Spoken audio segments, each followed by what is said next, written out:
to another episode of Success Stories. I'm your host, Stephen Jarrett, and I am thrilled as always to have another community member join you today. And you get to hear his story. And, you know, Sam, I'll say hello at first, and then I want to dive in and tell the folks a little bit about your story. So thank you for being here. It's so great to see you. Great to see you. Now, Sam, for everyone who knows, was an individual who, you know, his story is different from some of the other success stories you might have heard. His story was not one that was 3 months or less and some big celebratory, quick revelation moment for him. It wasn't a clean job search.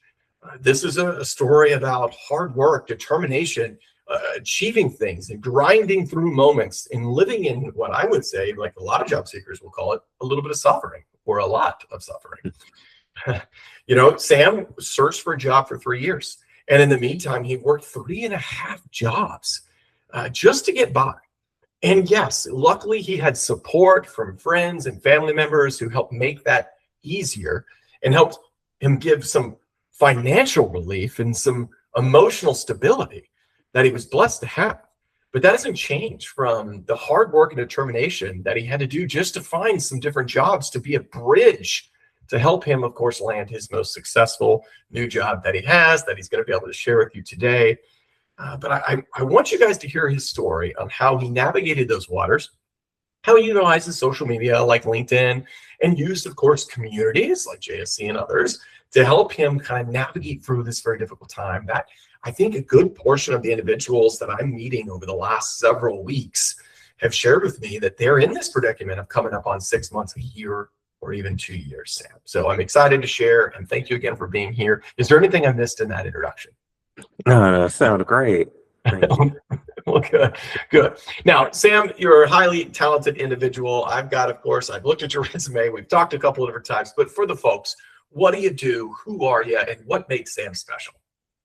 Yeah, so started out, came from computer science background, started doing some software development, started with web development, and then moved more into project management. So that's where I'm working in currently. So I'm more of a project manager, working fully remote, company Catapult. That's awesome. That's great. And I know that, I mean, it's a wonderful company that has great leadership structure around you, and really a testament to them. The interview process was one we'll get into a little bit later on. We'll share a little bit more about that. But just so we stay in the moment before we get to all the success, because that is the point. But let's live in the moment here for a second, because your story is really, like I kind of touched in the intro, it's not flashy. It's not about a bunch of tips and tricks. That's not what this is. You know, you fought hard. You stayed alive financially. You stayed grounded mentally. And I think most importantly, you stayed present and focused on the right opportunity to show up. So I guess I should open up with, by the time you and I are really having this conversation, you'll be several weeks into this new job, right? Yes.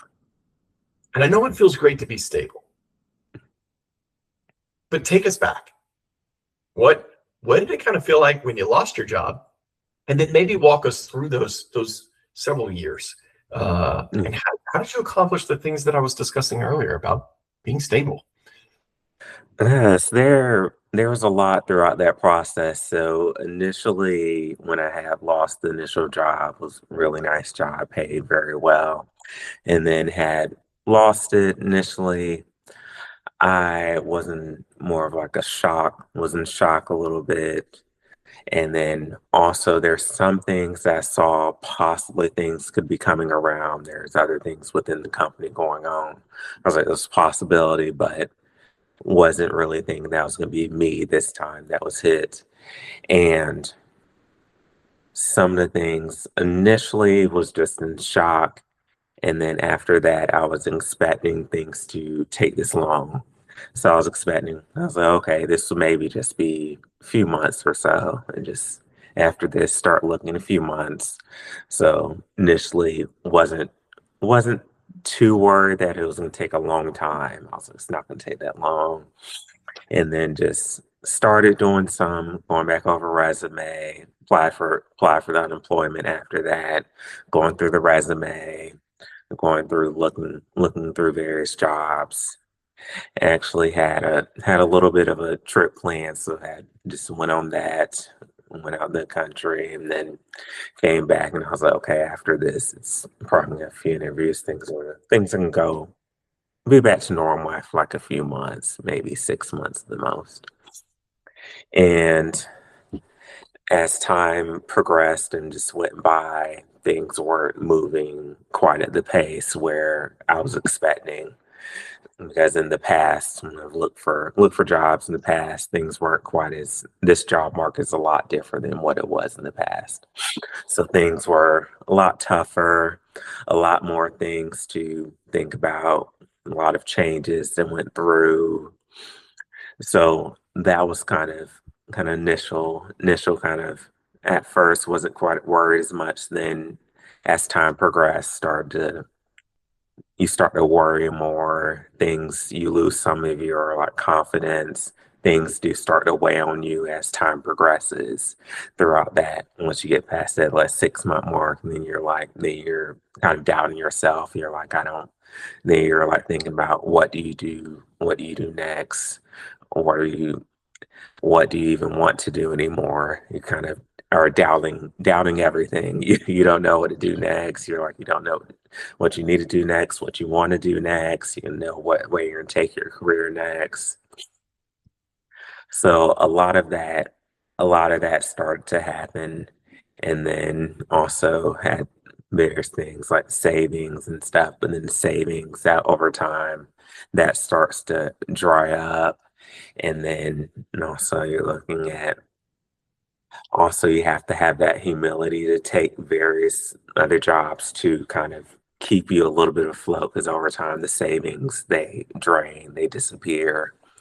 And then also there's different like credit cards. You don't want to rely on that too much, but even though sometimes you use some of that and you're like you don't want to get too much on that because can actually that can lead down a really bad path. So also just taking different jobs, so doing some Uber, going into Amazon, so doing that for a day, and then going doing the warehouse at night, and then also different tutoring gigs on the side as well. Just doing a lot of these things just to get by, even though that they are well below various other jobs you've done in the past. You still just kind of focus on like just taking different things to get by and also different things and that help you focus on things past that mentally. Just focus on getting outside,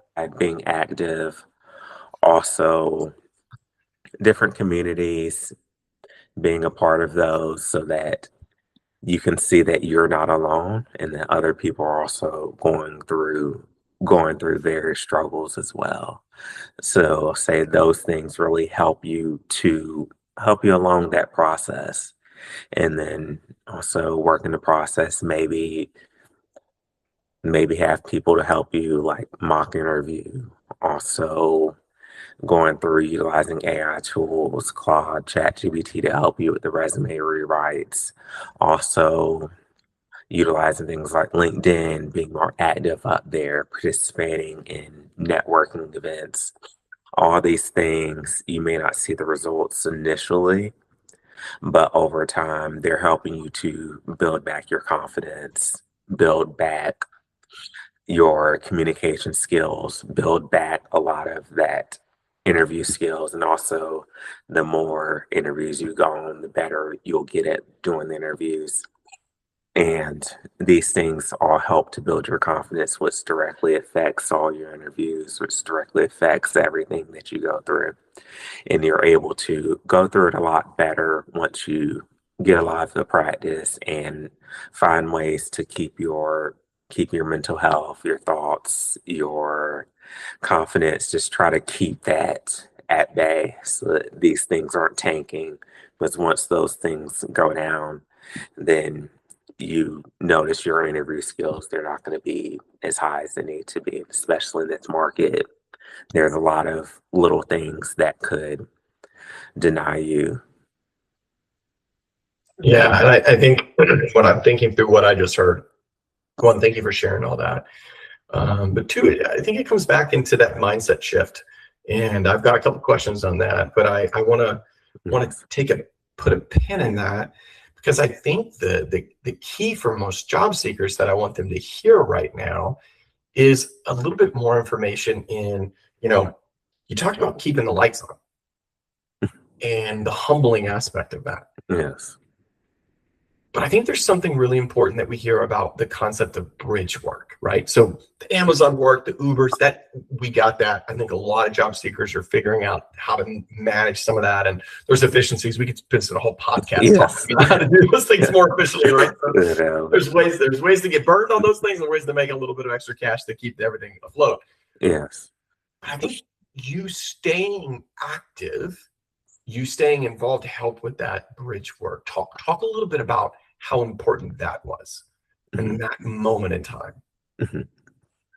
I say it was really important just staying active. It's active in general, just across everything, because exercise, going outside, that helps your mental health directly. And then just utilizing all these things as a learning opportunity, even like the bridge job. So those are maybe possibly things you could learn throughout those things. Don't always take those things as it's always a failure. Just say like this is a learning opportunity. This is something I can learn from. So using those things help you keep active as well, and then keeping active and networking things online as well, LinkedIn and different things of that nature. All those things, it may not be something that you kind of see directly, but maybe someone could see you on LinkedIn or somewhere. It could be someone, they could see you and it could look good to someone. And possibly that could be something they're like, oh, there's 1,000 people I'm pulling through these resumes, and possibly I saw Stefan or saw Sam or I saw someone on their name like online. This name possibly looks familiar. Maybe I'll look and see into this person. So you never know who's watching wherever you're at. If it is an event is online, somebody's probably watching. That's Yeah, I what think there's something there around the algorithm that I think for job seekers, I mean, there's data to back this up, of course. And I love the fact that you did some online networking beyond just shooting out messages, right? There were actually networking yeah. events that you could join. And I think that's sometimes overshadowed. I think back to Amber, and that was part of her success story was she actually went to an online LinkedIn event in her Mhm. local city that Yes. then led her to meet individuals to go have actual meetings in person, right? So it was almost a waterfall effect. And I think that is something that oftentimes we as job seekers, we don't connect how digital Mhm. supports the human element and vice versa. We want to utilize all of the digital resources to help unlock that more local, direct relationship piece that can help you. I also think the bridge jobs, you talked a little bit about learning something from them. Mhm. And I think there's a lot there. It's not just about financial survival, but it is a little bit about financial relief. And when you relieve stress, just Yeah. like you talked about staying active and exercising, it's about finding ways to take a very uncomfortable, Mhm. suffering style situation and Yes. start peeling back as many layers of that suffering as you can. You won't get them all, right? Mhm. Um, but I think you did a very good job of that. Just for the audience, what was one learning that when you think back of those bridge trips, what was a learning that you're going to carry with you for the rest of your career and your life? Mhm. I'll say something I learned from them is that it's a lot of hard work, and it's a lot of hard work that some people don't recognize. It's unrecognized hard work sometimes. And it's a humbling experience where a lot of people, if they haven't been in one of those jobs, they won't recognize a lot of the hard work that goes in behind a lot of those things. And it's also nice to also see behind the scenes on how some things operate. and how maybe you go and you order something off of one of these sites or Amazon or something, just to kind of like see how the logistics process and how things operate on the back end to get things to your location, to your house, your apartment, wherever you're located, just to kind of see how things operate on the back end that you may have not thought about in the past before, just to see how all those things operate and just how all the logistics and supply chain of those things all operate in their different facilities. So that's also something that you can learn about as well outside of outside of that as well. So just learning those things and then learning to budget as well. Learning more of a budget when you have less to work with. There's more structure that you have to add to your budget. So that's another thing that you can learn from various jobs where you are making less than what you're used to. Yeah, and I think something we talked a little bit about this in our meeting leading up to this one. And I think that's a very good fit when it comes into budgets. And so I'm going to take us there. I want to take a left-hand turn real quick into Yes. this. But you talk about things like you decided to have roommates, like renting space for Yeah. yourself. You talked about cutting down expenses like you just did. But I think that for job seekers who might be just losing their job, right? Mhm. What advice would you give them? And you don't want to go doomsday right away, Yes. but there is a chance. I mean, you're a highly educated, very talented individual. It ended up being 3 years. The market is the Yes. market. What would you give as advice? And obviously, nobody has 3 years versus of Yes. budget plan. Mhm. But what would be some of the things that you would recommend in that Mhm. first 6 months that Yes. everyone should do Mhm. when they start to think about, oh my gosh, I've woken up, Yes. I don't have the job. What should they do? What would that Mhm. look like? I'll say one thing even before if you're working a job now, before you lose anything, initially you need to keep your resume up to date. So before you actually are looking for a job, keep your resume up to date. And another thing, after you initially lose it, just immediately just go apply for like unemployment as well, get some benefits as well.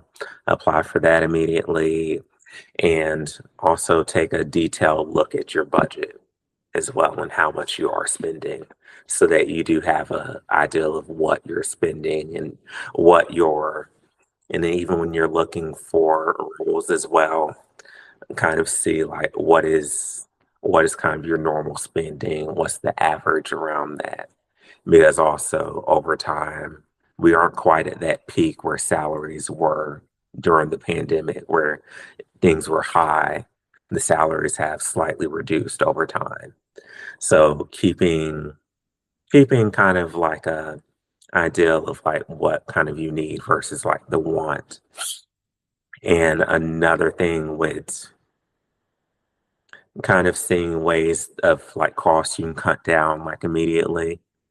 Like there's a subscription or different things of that nature. Just go and cancel all of them and cancel all those things, different plans, different things where you're you're spending money on. Just cancel those things immediately, and then go and look around things, see if like possibly you're like you have to think about getting a roommate in, or possibly either renting out space or possibly having to if you have to leave wherever you're currently at your apartment, your townhome, or different things where in the past I was like, this place is too expensive. I was like, this is and also the lease is coming up anyway, so I need to just find where I can leave somewhere that's not this expensive.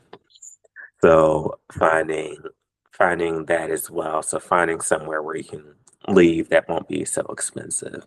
Things that you can cut down cost on initially so that you can go into the job search with a more of a level head versus the kind of survival aspect of things. And I you love don't want that. to eat into your savings too much initially. You know, let's go snatching off the savings initially because you need to make sure things they probably won't initially stretch for 3 years, but have stuff that will at least stretch you for a little bit. Because if you start eating into them quickly, it's not going to stretch that long. So find ways that you can shrink things down. Yeah, and I'll add this in too, because we've seen this consistently with a lot of our job seekers and some of the advice that has been given, and we actually run a piece of this in the community. Excuse me, gosh, is the really the heavy focus and on reevaluating your car insurance. Look at your home insurance or your Yes. rental insurance. A lot of times when you call, you can switch and save money, and Yes. there's ways to lower these things before you're so financially strapped that if there is any upfront cost, right, Hmm. and making those adjustments, you Yes. have the funds to be able to do that. So there is a finite timeline of roughly most individuals in the Western world, right, have roughly about 2 months to 3 months of bare minimum expenses saved. Hmm. Well, Yeah. you can stretch that much further. Your cell phone cost, you mentioned Mhm. Yeah. subscriptions, those are all great. And there's ways to be able to look at this, to shrink and compact, to not take away all the things of convenience, Mhm. but do definitely shrink some things down so that you can have the most important conveniences for you Mhm. and Yeah. extend those out. And what I will say that has been an interesting fact of so many of the job seekers that even do find a job within 3 months, when they go through this exercise, they discover that a good portion of those needs they Yes. never bring back, right? Yes. Depending on your streaming service, you don't need six, right? Yes. Maybe you need one, maybe one, right? And maybe you can find some trial offers and some Mhm. things to extend that out and give you a little Yes. more time. Yeah. I think that's always an interesting Mhm. exercise when we go through anyone who's new to being a job seeker. So thank you for sharing that. I think that's great. And I think that also goes back, and I know we're pulling a pin out here a little bit, but we think about the mindset shift of this. And you said something earlier that I think is so important, that every job seeker really not just needs to hear, but needs to contemplate, Mhm. is that at some point Mhm. you're going to have to understand that this is a hard market. Yes. And I know in our previous conversation, you mentioned that you got to a point where interviews, you were no longer treating them like they were the end of the world if it just didn't Mhm. go your way. Yes. Mhm. And when did that shift really start for you? Mhm. What timeline was that, if you could share? And then what was the moment and what was the aha clarity moment that Mhm. created that shift? I'll say it happened after it did take a little while of kind of more that stage, kind of like the sadness after you kind of get past like that kind of more of that grief kind of sadness stage where you are after you see that initial portion where you're like, okay, this is taking it took over a year. So once you kind of get to that stage where you have to sometimes you have to take a little bit of time just to have a little grief, a little grief as you kind of go through that. Once you initially hit like a certain point where you're like, this is taking a long time. I don't know what to do. I'm kind of lost. So you sometimes go through that stage, which that stage it could vary. It could take you like 6 months going through that stage, or some people a year kind of in that stage. But sometimes you go through that as well, and you do want to find ways to get back out of that, which brings into a lot of those things where having your expenses cut down, having like these like bridge jobs as well, different things of that nature, which takes the pressure off. There's a lot of pressure that comes on when you're in that survival mindset versus being in like more of a normal mindset because there's different things that kind of go on. There's different things you're in that failure mindset. That's a whole another thing. You're like, oh, this is all failing. I'm a failure. And then there's also the other side where you're like, I can't afford anything. And you don't want to be mixing both things. So it's just like a double thing. So you want to see something that you can kind of control to to kind of get your mind kind of off of certain things and also bring in those other things where finding things that you find some joy in. If it is just it could be painting or something, just find something. Maybe like a something low cost or something from Dollar Tree, something you don't spend a lot of money on. Something that you can still find some pieces of joy in to make sure that you're not getting too depressed. So find ways that you can find joy without spending a lot of money because you don't have a lot of money to spend anywhere. So finding joy in different places, also being close to family, friends, different things.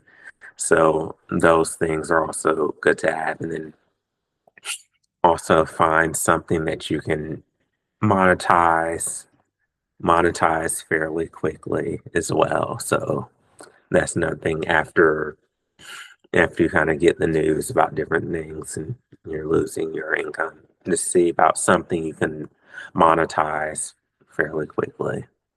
Yeah. No, and I think the key that I hear there, and we talk a lot about this in our Mindset Mondays and other moments, is understanding that you have to prevent desperation from coming through, right? And I Yes. understand and all of us are going to feel, Mhm. depending on where we are in our seeking, some of that suffering moments, right? That Yes. you need it. What I'm hearing you say Mhm. is with the right strategy Mhm. and the right support, Yes. you can help prevent some of that. Yes. But I want you to go a little specific, if you don't mind. Try to get a Mhm. little personal here. Yes. How did you keep yourself from showing up desperate? Mhm. I would say initially, so once I kind of got to that, I'll say what kind of I probably wasn't doing the best way of keeping myself not showing up desperate, which is another thing that can prolong your job search as well. Because there's a lot of things you're going through, you're showing up like desperate initially. So you can't always prevent yourself from always like showing up desperate. That that a lot of times that portion does come, but sometimes it's good to also include like a little bit of a break and to say like, okay, I'm going to take a little bit of a break. I'm not going to think about anything jobs or any applying at this exact moment. Just have like a little brief break, not too long, but something brief where you can, especially when you notice maybe you're like, I think I'm showing up a little desperate. I'm kind of things aren't going exactly how well I'm not being portraying myself as well as I should be. Especially when you notice something like that, it might be time for you to take a little bit of a break. Yeah. Because there are times where you just end up showing up desperate because at the end of the day, sometimes you really are desperate for your situation. And it's hard to sometimes not be desperate when you are in a desperate situation. So I would say the best way is trying to find ways to prevent the desperate situation from coming so you aren't actually desperate. So that takes a lot of preparation ahead of time and then the initial portion as well, trying to help prevent that desperation. And the more preparation you do, the better you're aligned. A lot of things that you're working on initially, if you if you do well in a lot of your early preparation, your early planning stages, then it helps prevent a lot of that desperation. So there are things where after going through a lot of those things, and there are things where I'm like, I could have done better to prevent some of the desperation, which does also cause it causes more desperation. It's kind of like sometimes you can spiral as well. So you don't want to get to the point where you are spiraling, you are desperate. And just working through a lot of those things as well, just working through. And then if you do notice yourself getting desperate, seeing like why are you getting desperate? What's the kind of like the cause behind it? And you also, another thing we don't want to do is kind of associate yourself too much with the company or with the position as well. Don't associate yourself with something too much that if something does disappear, that doesn't mean that you disappeared as well.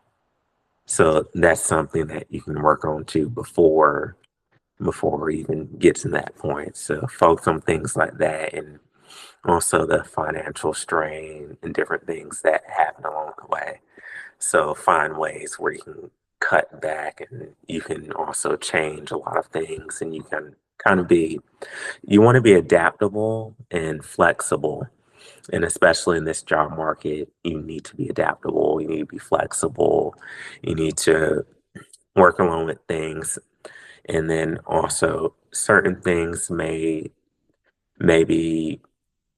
you if you haven't been in there a while looking, then it could be things like, oh, you want to be fully remote, but there's possibly what you find may not be, or possibly there's just different things, or if there's like this hybrid, or possibly there are a few opportunities that are like, we're not doing hybrid, we want you fully in office. So just being flexible around different things of that nature too in the job market, the job search. Also, not tiring yourself out in various interview processes as well, because there's sometimes 3, 4, 5 interviews. So finding ways to still be consistent throughout all those processes. No, I think that's great. And I hear you talk about this. I think there's a key part of emotional regulation that needs to be here. Whether you are maybe you've heard of possible cuts coming, and so you need to Yes. regulate those emotions and prepare properly. And if worst case that happens is nothing happens and you don't get let go, you're not a part of that Mhm. group, and you have to emotionally regulate with the survivor's guilt. But Mhm. from there, you've made the correct adaptations and changes already in your financial status, Yes. in kind of your mental capacity, and your health, physical and mental, and that will help prepare you. And then if it happens, you're in a better place and you lower some of that stress, you feel better about the action taken. And then if you've been already put into this situation, whether it's just within the last week or so, 2 weeks, 3 weeks, or even a year, there are actions you can take. And I think that's the thing I want everybody to hear is you were one of those individuals that as the hits kept coming, you course corrected, made an adjustment, and emotionally regulated based on what was in front of you and took steps forward. So I commend you for that. I think that's a great thing. Now, you told me before that in that emotional regulation, you found a lot of appreciation for community. Mhm. So, and it was so great of you. I love the moment you posted in the community. You talked about sharing that you landed that job. And the reason why you did is you wanted to give hope to others, right? Yes. And why was that so important to you to give that hope? I'll say what was important to me to give hope is that's something that I know I wanted throughout my search as well.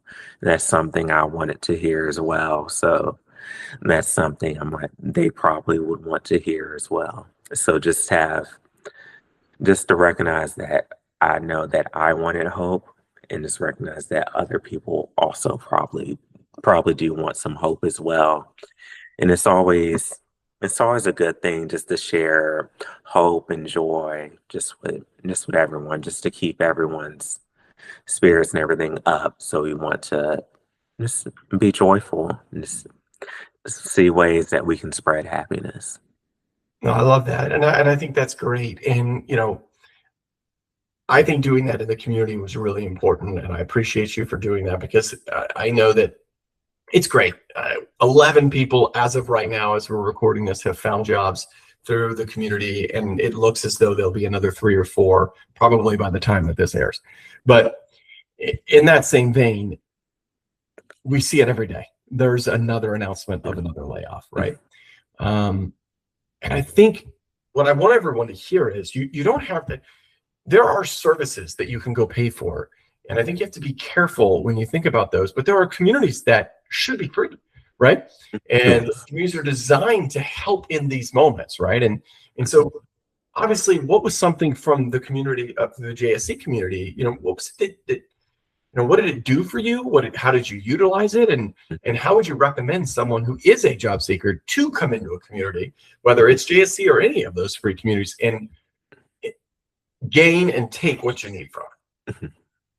Yeah, so I'll say for a job seeker, just going seeking out, just looking, researching, seeing what are some communities, and especially if you do see a free community, that's something that you would prioritize as well due to your financial strain, different things you're going through. You don't want to add on additional costs that are very expensive.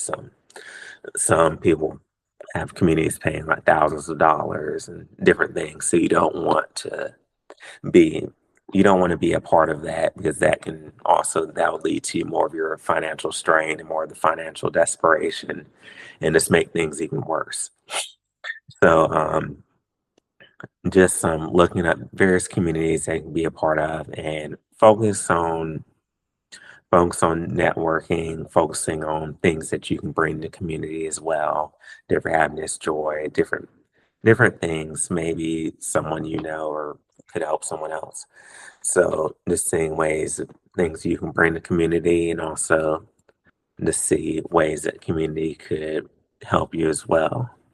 And also just having that community and having something where you can see that other people are in your similar situation.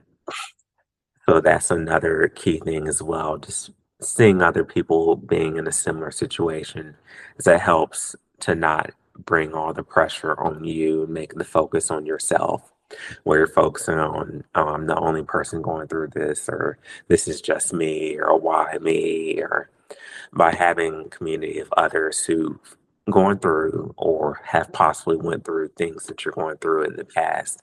It helps to bring a lot of the pressure off yourself, a lot of the focus off of yourself. And that's what you want, because when you're kind of focused too much on your problems, on too much on yourself, it is another thing that does bring you down and can cause more of this desperation, and cause more of this aligning yourself with this desperation. And also just it can make you just appear very desperate to various hiring managers, because they can sense all those things. They can sense nervousness, also desperation, pressure, different a lot of different things. Also, not being confident is another thing that can come across as well, and that doesn't come across well when you're not confident. They won't believe you. So that's something that you want to avoid, Yeah. and being and focusing on a lot of these, and not focusing yourself it makes it easier to not have all that pressure on yourself to do certain things. You just kind of more do things naturally, can be more naturally more confident, where you're not focusing on all your problems. And maybe it can help you find maybe some good things that you like about yourself.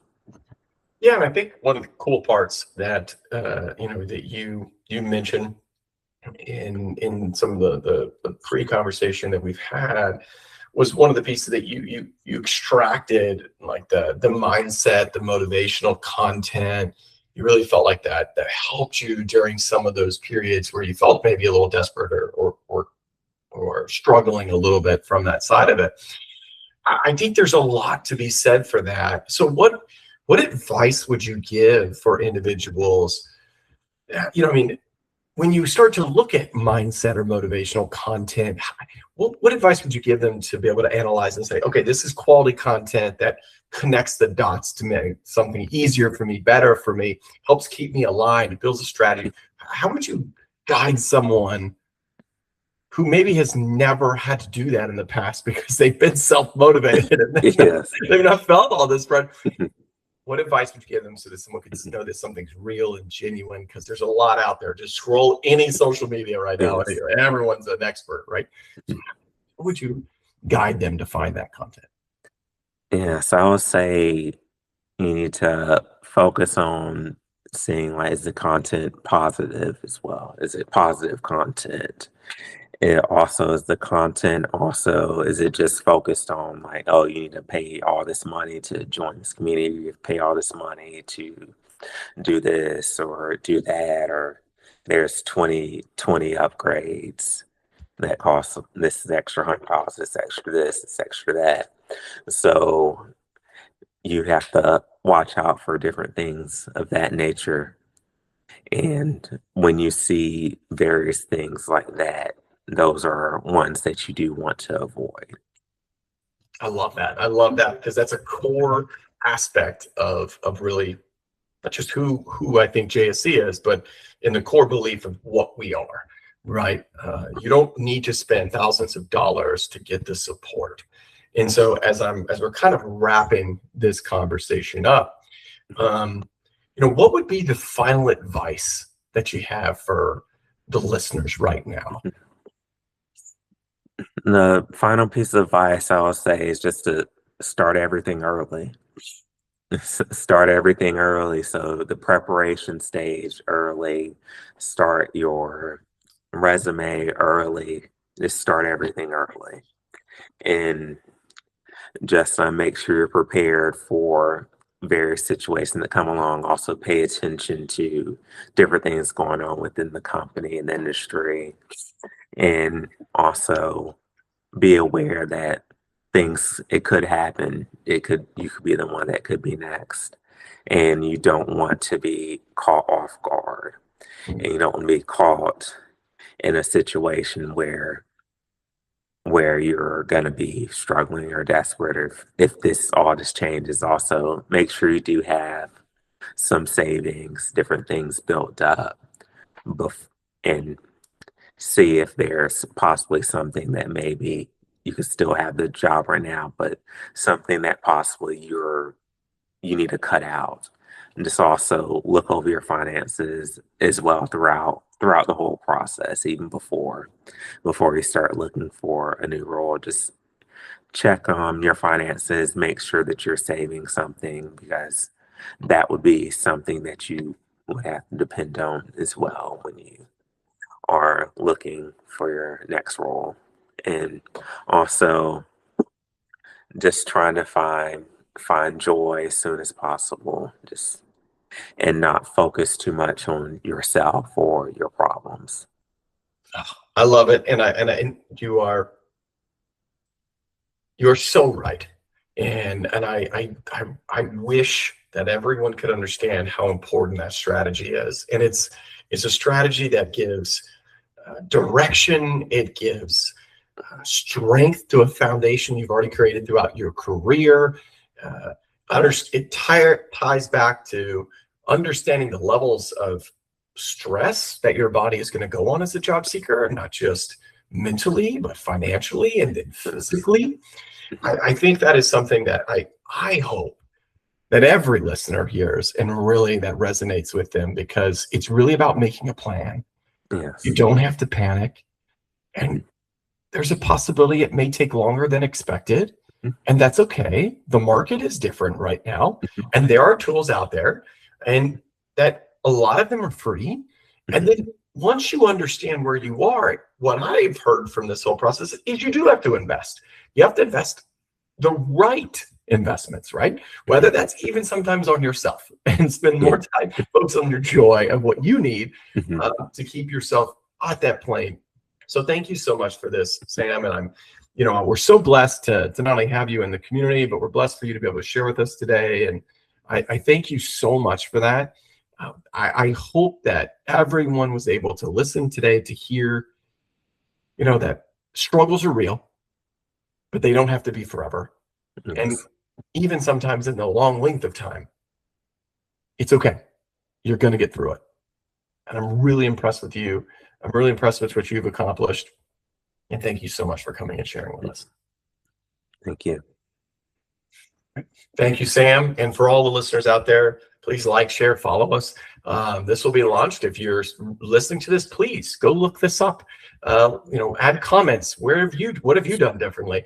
What advice would you give that either supports what Sam had, or maybe you've got some other advice that other job seekers would need? The point of our community and what we're trying to create here is that there are many different ways to be successful as a job seeker, but there is a core foundation. What you heard today from Sam is a part of that core foundation, but we'll always take advice from others. So love to have you join us in the JSC community.